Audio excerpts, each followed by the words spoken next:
Disclaimer. What is said in this video is not meant to represent the views and ideals of an entire movement. This is just me trying my best. Thanks, enjoy.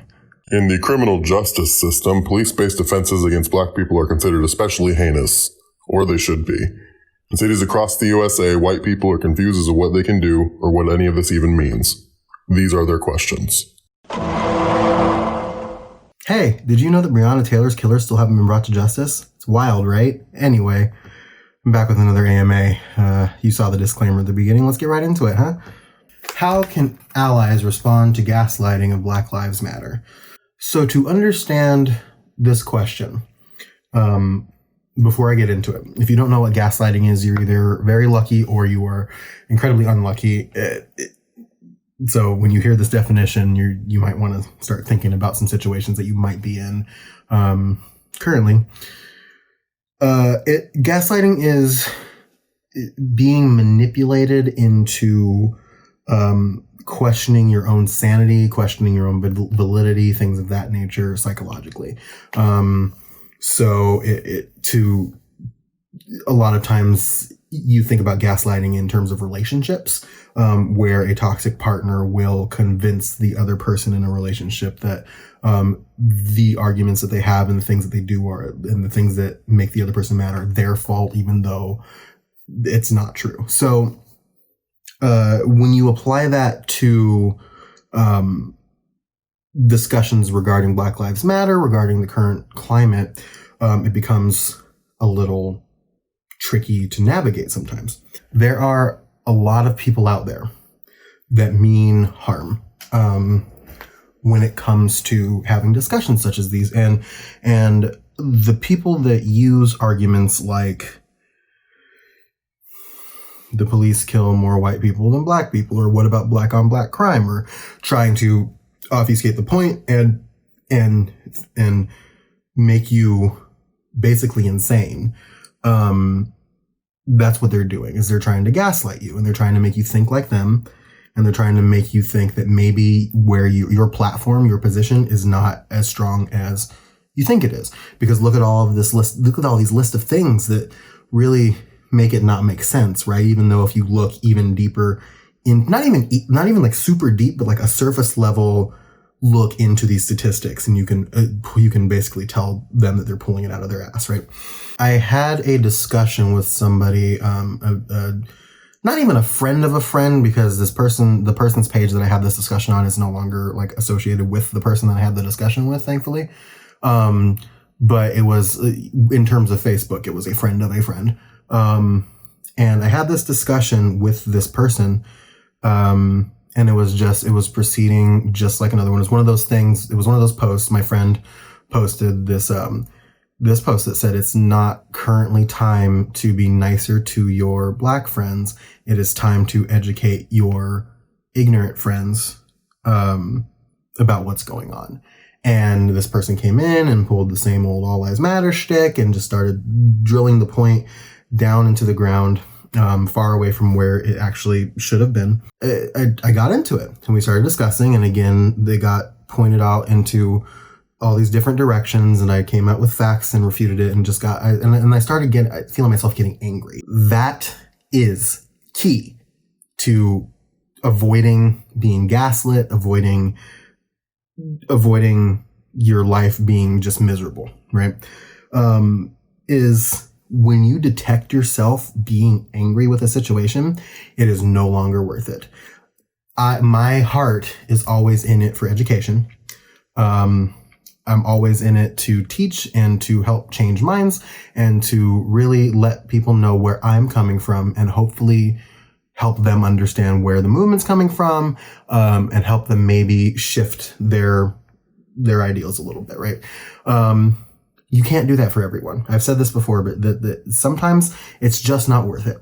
Sometimes it is just not worth it. And knowing your own emotions, knowing yourself, is critically important to avoiding being gaslit and avoiding this overwhelming frustration. If I led with that anger and continued that conversation, not only was I going to think about it for the rest of the day, and I was going to make myself frustrated and just like overly think about it. But in his mind, he won. Because look at this super aggressive Black Lives Matter supporter, right? Look at this angry guy. This is what they're like, right? By getting angry and by leading with that anger and that frustration, you are actively doing yourself a disservice and the movement a disservice in the eyes of people that oppose it, right? Because they can go like, well, they can screenshot our conversation and say, oh, look at this angry guy and what he said to me and what he did to me. This is bad. Whereas any logical person can look at a civil conversation where somebody is laying out facts and they can send it and they can screenshot it all they want to, but it doesn't make you look bad in the long run to any logical person. So that's super important, is just know when you're getting angry, know when it's not worth it to continue, and don't re-engage. That is so important. Re-engaging, because what wound up happening is when I stopped engaging, he got really nice and he said, no, but for real, message me. I want to have a discussion about this. But it's clear that you didn't, based on the discussion we just had. Because if you wanted to actually legitimately have a discussion and civilly discuss this, it wouldn't have devolved into what you turned it into. He wanted me to re-engage so we can continue to pull that anger out of me and win. By disengaging, you may think that you've lost the battle or lost that conversation, but you actively are not losing that conversation by just stepping back and understanding that sometimes people just want that from you. They win by you giving that to them. So by stepping back and then not re-engaging, you win every time. Like, that's so critically important. And that's important in like other instances of gaslighting too, and like relationships and things like that, is stepping back and not re-engaging, understanding that things like that are not your fault, understanding that the person who is doing the gaslighting is doing it to make you feel like you're in the wrong, but you know that you're not. So don't fall for it. Don't let them bait you.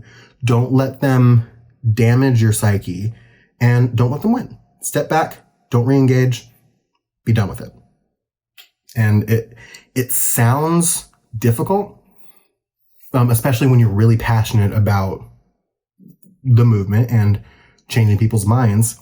But knowing yourself, knowing your limits, and knowing that you can't fix everybody are critical things to know and to know how to do for avoiding this type of gaslighting and for keeping yourself sane. Like, it's so important. Do you have any book recommendations to help learn about the history surrounding today's climate or how to be a better ally? Why, yes, I do have some book recommendations, and it comes with a caveat at the end of it. So I'll list just a few, and then I will talk about that caveat. How's that sound? White Fragility, Why It's So Hard for White People to Talk About Racism is a great book.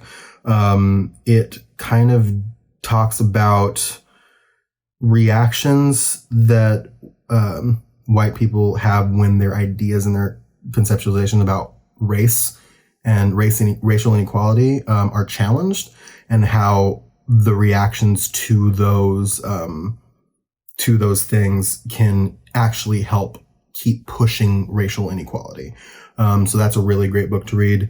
How to Be an Anti-Racist is a wonderful book, and it's basically, like I said, it is no longer just good enough to be not a racist. I said this in the last video. It is so critically important to be anti-racist and learn that we have to understand and uproot racism and get it out. And this book talks about that very, very well. So You Want to Talk About Race is another great book. Please read that one. It's another examination of race in America. It's a great book. Unapologetic, A Black, Queer, and Feminist Mandate for Radical Movements is a great book that I don't hear a lot of people talking about right now. Or maybe I just haven't seen it, but it's a great book. You should read it. You can read The New Jim Crow, Mass Incarceration in the Age of Colorblindness, which kind of discusses the discrimination against Black people in our prison system and the the pandemic of mass incarceration. That's also a great one to read, especially right now when we're talking about like Juneteenth, and that was a few weeks ago, and how the fact that slavery is not gone, it's just constitutionally approved in our prison system, and how our prison system's completely boned. Like, that's a great read as well. And if you're looking for a more biographical thing, read the autobiography of Malcolm X, which was a dictation that he gave to Alex Haley back in the 60s before he was killed. This one is important because a lot of white people cite Martin Luther King Jr. and throw peace at black people to get them to behave in a way that they deem acceptable. Even though we've talked about how Martin Luther King Jr. said that, you know, riots are the voice of the unheard and like all that other stuff, you know, and how his peaceful protests also often ended in violence, not through his fault, but through police intervention. We've discussed this.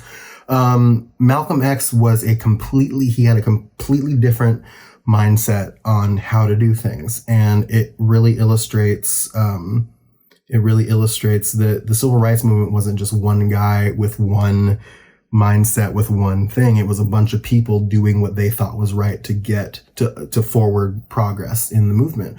And it's a great, just learning about his life is a great illustration of that. So I would read that biography. Now, here is my caveat, because the person that asked me this question also sent me an article from the Washington Post that really hit me hard. And the headline of this article is as follows: when black people are in pain, white people just join book clubs. That hits hard, right? That really bites. That bites hard. I'll also link that in the description. It's a great read. But that's kind of the whole point, is that, you know, you read a book and you learn some information, and then what do you do about it? Do you do anything? I know a lot of people are reading these books and they are actioning on the things in the books. Some of them don't need, like the people, I think a lot of the people that are already reading these books are people that didn't need to read the books in the first place, right? But reading the books is not enough. It's great that you are, and it's great that you are trying to educate yourself by taking advantage of like the resources that are out there for you. But you have to do something about it. It's that thing. It's just like being like, you know, you can read about how to be a better ally, but you actually have to be a better ally. You can read about how to be an anti-racist, but you actually have to be an anti-racist. And you have to do those difficult things. And you have to have those difficult conversations, and you have to do the thing. So if you're just sitting here making a book club and reading these books, that's not enough. You have to, like, I'll give you those recommendations. You have to action on them. That is the most important thing. That is beyond important. So there's my recommendations. Remember that. How do you feel about all the racist people being filmed and screenshotted recently? Why do you think they do it publicly? Is it fair for them to lose jobs, friends, businesses, etc. over this behavior? That's exactly what I mean by being anti-racist, right? It's calling people out, it's uprooting it and putting it out and letting people know that it is unacceptable. It is unacceptable behavior. This is an example that I will keep using. Is Amy Cooper. She was in Central Park walking her dog, who was not on a leash, and Christian Cooper, no relation, was simply out there watching birds and asked her to leash up her dog, which was the law. So she got indignant and she threatened to call the police, and she did, and she changed her voice, and she said that an African-American male was threatening her and was weaponizing her white privilege. And that's what it is at the end of the day. The people that are doing this stuff publicly, they're acting on their white privilege. We've discussed before that Amy Cooper is not an alt-right. She is not a Republican. She was a Democratic, what you would consider traditionally liberal person who had voted for Democratic candidates in the past. And she still did that because something in her head told her that she didn't want to be called out for doing something wrong, and her privilege was being threatened. So she used it and basically tried to get this man killed. Whether or not she realized it in the moment, that's what she was doing. And she lost her job and she got dragged publicly for it. And that's what happened. The reason why they do this is because of their white privilege. We've talked about white privilege before. Whether or not you realize you have it, you have it. It is not that you don't have it tough. It is not that your life doesn't have struggles. It's that your skin color has not made your life any more difficult. And a lot of people who have great lives with this white privilege use it to get their way when it comes to other races. Right? And they know that they won't get in trouble for certain things if they know that they can use that privilege against people and for themselves. And so I have zero sympathy for people who do racist things and get called out and get in trouble for it. I have zero sympathy.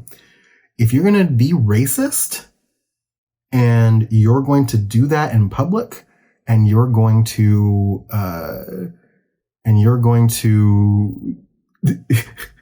like try and use your platform to discredit the fight for literal equality, I got no sympathy for you. I don't want to do business with you. I don't want to know you. Like, that's not cool. That's not good. That is unforgivable. And you don't deserve the business that you get. You don't deserve things. You just don't.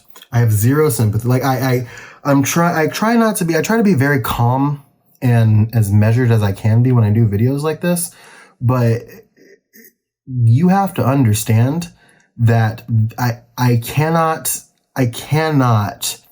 sit and forgive racism, blatant racism. I cannot. Racism, there's some racism that can be unlearned, and there's some racism you can look at and be like, hey, that's not cool. And the person that you say that to will realize that they're being sucky and they correct their behavior. But there's just some blatant stuff that can't be fixed. And you need to learn the hard way that your behavior is unacceptable. Back home in Ohio, there are businesses back there that I grew up watching commercials for that are now losing sponsorships and losing customers because the owners said some dumb stuff, some dumb racist stuff, and got their asses canceled. Good. like that's I can't I can't stress that enough. Don't be racist. Play racist games, win racist prizes. Sorry. Not sorry. Like, don't be a racist. Don't be a racist. Be anti-racist. Pretty simple. No sympathy. No sympathy. Get them out of here. Do you suffer social anxiety on an amplified level? This kind of ties into the last question a little bit, because the short answer is yes, right? Here's something that you have to remember during all of this, right? Is that, yes, a big critical part of this discussion and this movement is defunding the police and reform, or whatever you want to say, and fixing the problem of police brutality. But not every instance, and none of these people that we name and remember were killed by the police. And that's also very critical to note. And not even killed. We'll go back to Amy Cooper. Amy Cooper was a citizen, right? Ahmaud Arbery was killed by citizens. Trayvon Martin was killed by a citizen. it's that's what we're dealing with here on an extreme level, right? I can't go to the park and say to a white person, hey, leash your dog up at the law, without worrying that maybe that person's not going to be kosher and is going to want to call the police on me for daring to present them with the idea of doing something they don't want to do, even if it is the law, right? I can't go jogging, without worrying that maybe some person is going to drive up in a truck and gun me down. I can't walk home with a bag of Skittles and not worry that something bad's going to happen to me. So yeah, on an extreme level, you're worried that just doing basic things is going to wind up in your death or wind up with you being harmed in some way. And on a simpler level, maybe you're afraid that speaking up and saying things that are anti-racist and standing up for what you believe in and standing up for equality is going to make you lose people in your life. And that could be friends, that could be acquaintances, that could be family sometimes. It's scary. The thought of that kind of reprimand is scary because nobody likes losing people. I don't like losing friends. I don't like distancing myself from family. I don't like any of that stuff. But these are the consequences that we feel constantly. And that's another kind of tenet of white privilege, is that a lot of people just do these things and they say these things and they just go about their behavior and not worrying about whether or not they're going to lose those things, or not going out and worrying that somebody is going to find them suspicious and kill them in the streets for being who they are. Brock Turner raped a girl in an alley, got 6 months, I think it was. And what more have you heard from him?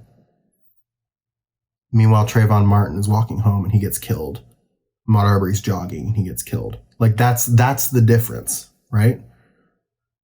Doing something blatantly wrong and still getting a slap on the wrist. Meanwhile, doing nothing wrong gets you killed. So yeah, I do suffer social anxiety on an amplified level. Truly, I do. And that sucks that I and everybody else with, similar pigment to me has to go through that every day. People are walking through life and they're not thinking about those kinds of consequences and those kinds of things. We're playing 4D chess in the back of our heads every second just to make sure that something bad isn't going to happen to us for existing. So yeah, I do. And it sucks. But again, until we get to a point where everybody is on the same level, like I said, not more, not less, same level, equal, we have to think like that. Because it's dangerous to be who you are. Is it anti-BLM to continue supporting white-owned businesses and certain box stores depending on my personal situation? What about corporations in general? Where do we draw the line on punishing a company for a specific type of behavior? So to kind of start here, the core, and again, I'll say this every single time if I have to, is that it's 3 words. It's Black Lives Matter, and that's it, right? They need to matter as much, not more than, not less than, but as much as everybody else's lives, right? And so the same system that causes these brutalities and all these injustices is the same system that kind of similarly sees Black businesses not doing as well in markets, and seeing them kind of patronize less than larger businesses and white-owned businesses, right? Because you see a lot of the time that white-owned businesses, things like loans and better location and positioning and things like that are very key to them doing well, right? It's trickier for Black people to get things like that sometimes. So in my mind, the movement, and this is me just spitballing here, because I know there are going to be a lot of people that are going to be like only Black businesses, right? It's just like there's going to be some subsets of people that are just like only Black lives, right? In my mind, the movement needs to support Black businesses being patronized in equal measure to other businesses, right? And so like, I'm not saying that you should only shop black businesses ever for always and forever. It's just that, maybe make a choice to, if you know that a business in your community does the same thing as a white-owned business, and they do it just as well, try supporting the black business sometimes, and that's pretty easy. In general, regardless of who owns the business, I think that you should always strive to shop local first thing, because you want to support your community. So do your best to always shop local if you can. There are going to be some situations where you can't do that, and that's okay. But if you can, shop local, support your communities. And not just to support your community, but also because if you shop local, it's a lot easier locally to track businesses, what they're doing with their business practice, with their employees, whether they align with your personal beliefs or not. It's a lot easier on a local level to track that kind of stuff than it is with a huge business, right?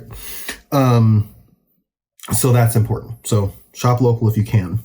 Sometimes black businesses aren't tailored towards white people as well, and that's also important to note. So don't feel guilty for not supporting a black business if you're a white person. Just make a better effort to be more conscious of it.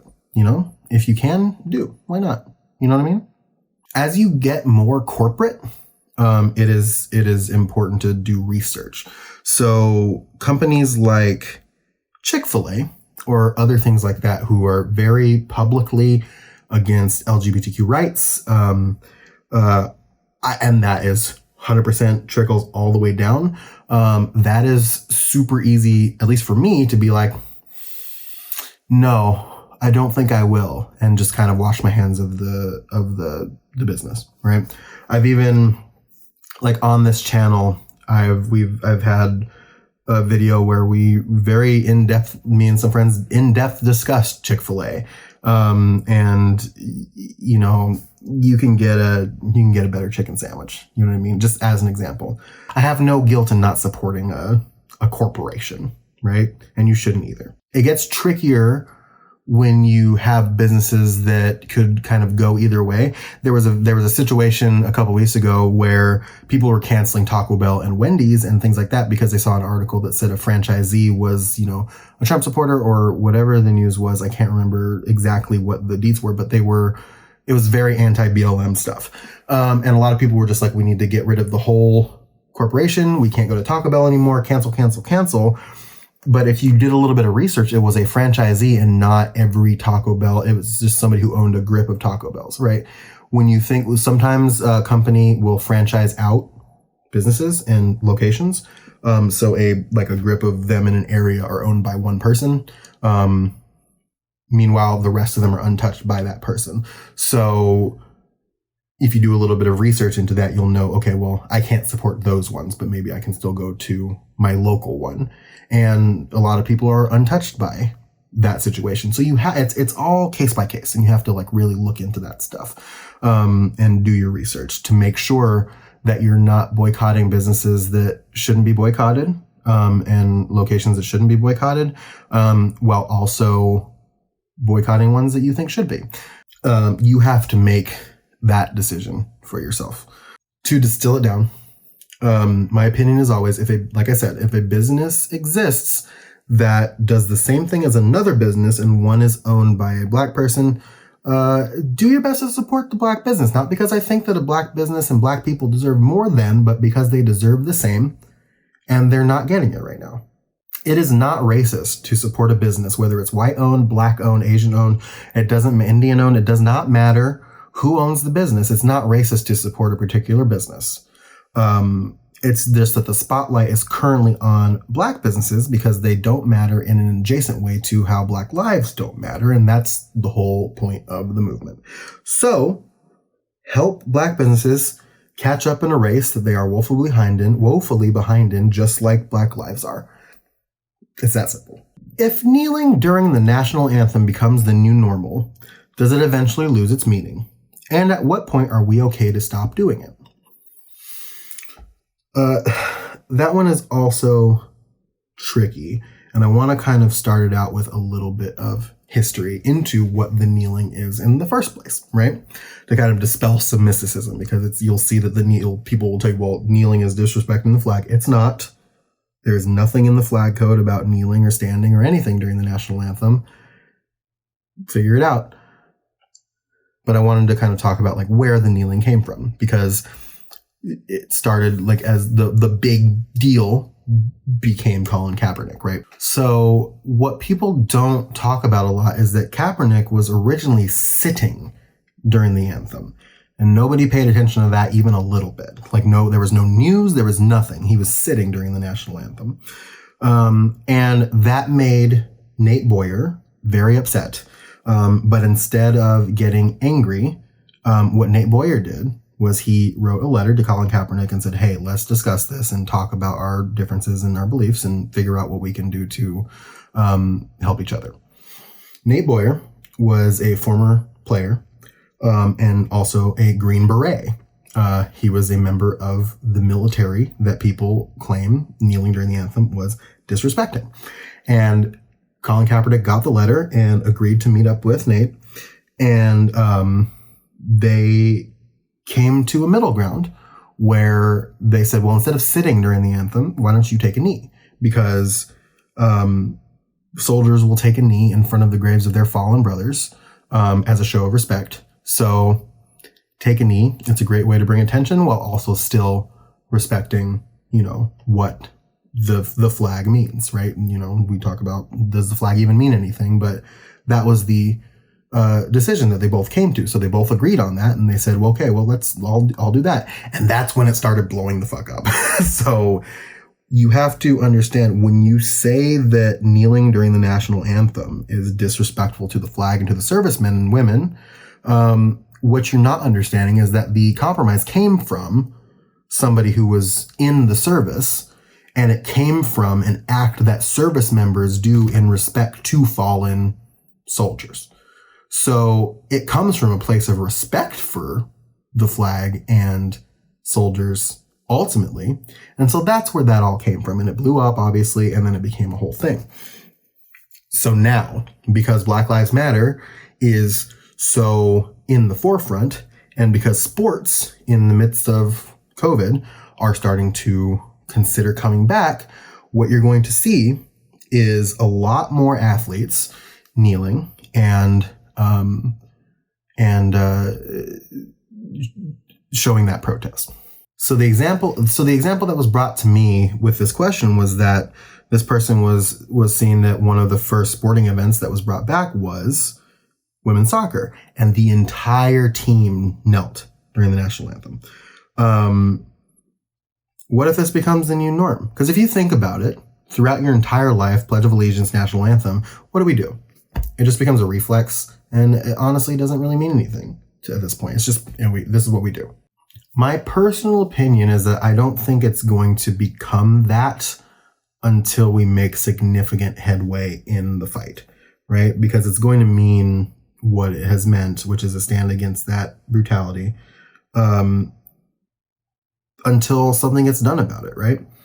And that's just my opinion. I could be wrong about that. I don't know, but I fully believe that it's going to retain that meaning until something gets done.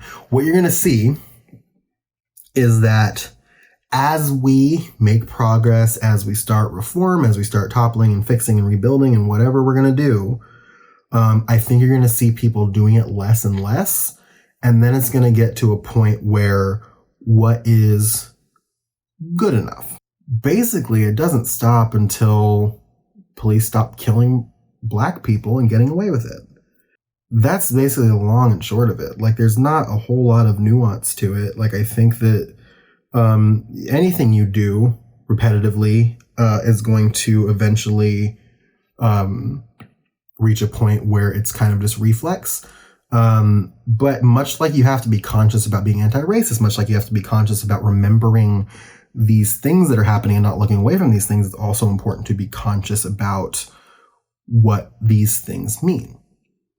You cannot forget what the kneeling means. It is not disrespecting the flag. It's not any of this, but it is legitimately protesting police brutality. That's the crux of it all, right? Stop killing us. That's the crux. That's where it all comes from. It's a conscious effort within each of us. we have to take responsibility of ourselves at the end of the day. I can only help so much. I can only teach so much. I can only say so much. At the end of the day, you have to be responsible for yourself. And part of that is remembering what these things mean. And that's not just on white people. That's on black people. That's on everybody. You need to take a responsibility for yourself. And the people underneath you, if you have that, like if you have kids, you need to take responsibility for them and their education. Like these are things, like you need to take responsibility and remember these things. Don't look away from it anymore.